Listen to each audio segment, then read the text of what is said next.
নমস্কার বন্ধুরা, কেমন আছেন সবাই? আশা করি সবাই ভালো আছেন। অতসীর আরেকটা ব্লগে অনেক অনেক স্বাগত।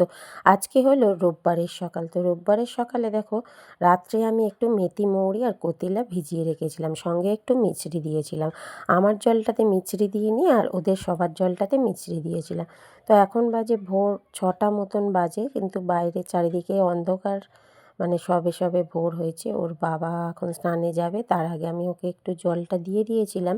আর জলটা দেওয়ার পরে দেখো, ওকে আমি একটু চা আর রুটি দিয়েছি। এদিকে বাইরেটা তোমাদের দেখাই, সবে আকাশে সূর্যের উঁকি দিচ্ছে।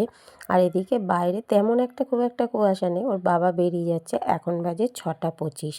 6টা 25-এ ওর বাবা বেরোচ্ছে, 6টা 40 নাগাদ ট্রেন। ওর বাবা 6টা 40-এর ট্রেনেই যায়। তো আজকে রোববার, আজকেও কিন্তু ওর বাবার ছুটি নিয়ে গেছে। ওর বাবা যে কোনো একদিন ছুটি পায়, মানে সপ্তাহে যে কোনো একদিন নিয়ে নেয়। তো এদিকে দেখো, ছেলে ঘুমাচ্ছে, আর আমি ভাবলাম সবাই যখন ঘুমাচ্ছে, ঘুম থেকে ওঠেনি, তাহলে আমি কেন বসে থাকি। আমিও একটু মর্নিং ওয়াক করে নিয়েছিলাম, নিয়ে তখনও কেউ ওঠেনি, যেহেতু রোববার আরও সবাই শুয়ে আছে। আর এখন পরীক্ষা হয়ে গেছে বলে বাচ্চারা বাড়িতে পড়তেও কেউ আসবে না। তো সেই জন্য সবাই না ঘুমাচ্ছে, ওর পিসি, জেঠু, আমার ছেলে। তো আমি একটুখানি একটা শাড়িতে ফলস লাগিয়ে নিলাম ওই ফাঁকে। আর এদিকে দেখো, সবজিগুলো কিছুটা কেটে নিয়েছি। সবজিগুলো না আমি বটি দিয়ে কাটি, আমি না ছুরি দিয়ে কাটতে পারি না, তাই তোমাদের সঙ্গে রোজ শেয়ারও করতে পারি না। তো এদিকে সবজি কাটার পরে আমি না একটু উচ্ছে আলু ভাজাটা গোল গোল করে ভেজে নিয়েছি। আর এদিকে গোল গোল করে উচ্ছেগুলো ভেজে নেওয়ার পরে তখন আমি একটুখানি চচ্চড়িটা বসিয়ে দিচ্ছি। ওই কড়াইতে একটুখানি 5 ফোড়ন আর শুকনো লঙ্কা ফোড়ন দিয়ে নুন হলুদ দিয়ে শুধু চচ্চড়িটা করছি। আর কিছুই কিন্তু তেমন দিচ্ছি না, সঙ্গে একটুখানি পালং শাক দিচ্ছি। এই চচ্চড়িটা খেতে কিন্তু ভালোই লাগে। একটু চিংড়ি মাছ পড়লে ভালো হতো, চিংড়ি মাছ কিন্তু আজকে বাড়িতে আসেনি। আর আজকে না বাজারে তেমনভাবে যাইও না, আমরা বাড়ির কাছে আসলে আর নিই। তো মাছ 2 পিস ছিল, যেহেতু চিকেন হবে, আর চিকেনটা ছেলে কিনে আনতে পারে, ও মাছ চিংড়ি খুব ভালো আর কিনতে পারে না, তাই জন্য অপেক্ষা করছি। তার ছেলে যেহেতু উঠছে না, তো সেই জন্য ভাবলাম আমি রান্নাগুলো এগিয়ে রাখি, ছেলে যখন চিকেন আনবে তারপরে আমি রান্নাটা করব। তো এদিকে দেখো, আমি রান্নাবান্নাগুলো করছি, তখনও কিন্তু ছেলেকে 2-3 বার ডেকে এলাম। আজকে যেন কি হয়েছে, ও যেন উঠতেই চাইছে না। অন্যদিন কিন্তু ভোর ভোরও উঠে পড়ে, আবার আজকে ওর কি হয়েছে, আজকে কিন্তু ও ঘুমাচ্ছে। এটা নতুন কাপ, নিউ।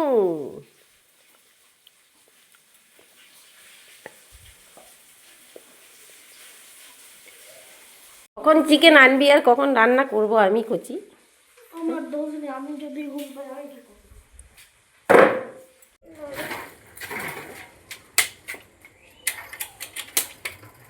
গেলাম, আসলাম। সাবধানে ধারে দিয়ে যাবি।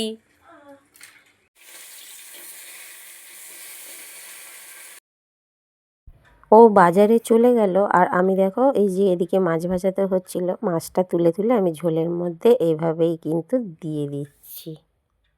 রে, কি মাংস এনেছিস? লেগ পিস নাই? আজ লেগ পিস পাইনি কেন? কাকু দেয়নি? কাকু কি বলেছে, কেটে দেবে না?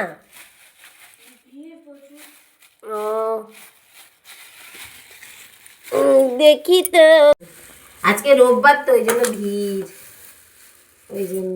ঠিকই আছে, মাংস খুব ভালো দিয়েছে, কিন্তু লেগ পিস পাইছে। আচ্ছা ঠিক আছে।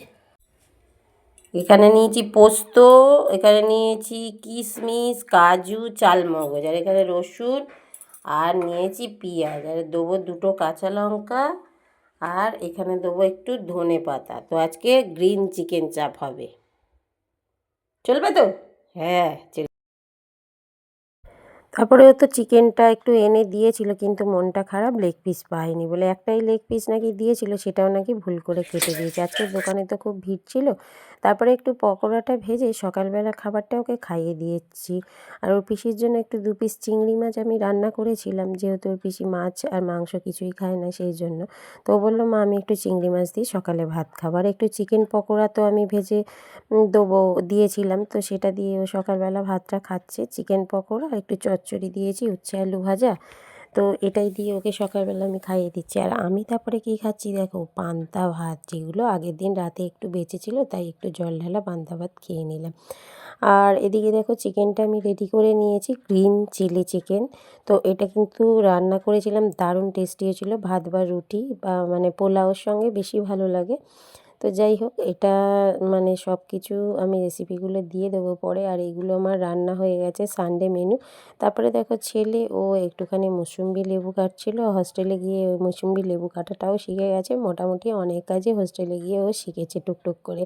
তো যাই হোক, আমি বলছিলাম তোর পরীক্ষা, হাতটা সাবধানে নিয়ে কাজ করিস। তারপরে একটু স্নান টান করে গোপাল ঠাকুরকে দেখো একটু পুজো দিয়ে দিয়েছিলাম।